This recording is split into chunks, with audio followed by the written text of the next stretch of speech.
ஹே everyone, அஸ்ஸலாமு அலைக்கும். இன்றைக்கி நம்ம சேனலில் ரொம்ப ஈஸி அண்ட் குயிக்கஸ்ட்டாக எப்படி ஒரு பட்டர் பன்னீர் மசாலா செய்யலாம் அப்படின்ட்டு பார்க்கலாம் வாங்க. இது நீங்கள் காலையில் கிட்ஸ்க்கு லஞ்சில் கூட இதை செஞ்சு கொடுக்கலாம். ரொம்ப ப்ரோட்டீன் நிறைஞ்ச பன்னீர் ரெசிபி இது. கண்டிப்பாக செஞ்சு பாருங்கள். அதுக்கு முதல்ல 2 ஆனியன்ஸ், அதில் 10 கேஷ்யூஸ், 3 ஏலக்காய் ஆட் பண்ணிவிட்டு ஒரு ஸ்பூன் ஆயில் விட்டு நல்லா ஆனியன் சாஃப்ட் ஆனதுக்கப்புறமா இதில் நீங்கள் மிளகாய்த்தூள் 1 ஸ்பூன் தனியாத்தூள், தேவைக்கேற்ப உப்பு, 1 பே லீஃப் ஆட் பண்ணியிருக்கிறேன், பிரியாணி இலை. நல்லா ஒரு மிக்ஸ் கொடுத்துட்டு நல்லா ஆற வச்சு கொஞ்சம் தண்ணி விட்டு நல்லா பேஸ்ட் மாதிரி மிக்சியில் அரைச்சி வச்சுக்கோங்க. அப்புறம் திருப்பியும் சேம் பேனில் கொஞ்சம் ஆயில் போட்டுட்டு வெஜ்ஜீஸ் ஆனியனும் இதில் குடமிளகாய் ஆட் பண்ணியிருக்கிறேன், ஹாஃப் தான் எடுத்துருக்கிறேன். நல்லா ஹை ஃப்ளேமில் வச்சு அதை சாஃப்ட் பண்ணிக்கோங்க. அதுவும் ஒரு பிளேட்டில் எடுத்து வச்சுருங்க. திருப்பி சேம் பேனில் ஆயில் போட்டுட்டு பன்னீரை இந்த மாதிரி நீங்கள் ஃப்ரை பண்ணிக்கோங்க. இந்த ஃப்ரை பண்ண பன்னீரை நீங்கள் நார்மல் வாட்டரில் போட்டு வச்சுக்கோங்க.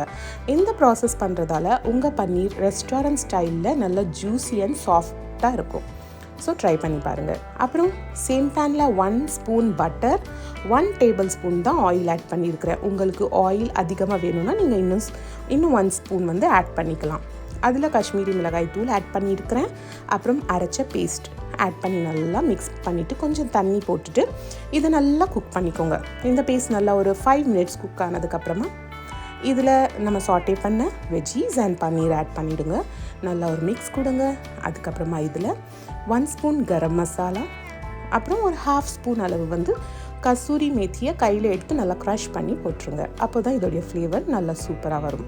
இன்னும் நல்லா மிக்ஸ் பண்ணிவிட்டு எவ்வளோ உங்களுக்கு கிரேவி கன்சிஸ்டன்சி வேணுமோ அந்த அளவுக்கு தண்ணி போட்டுட்டு நல்லா குக் பண்ணதுக்கப்புறமா லாஸ்ட்டில் க்ரீம் ஆட் பண்ணுங்கள், ஃப்ரெஷ் க்ரீம்.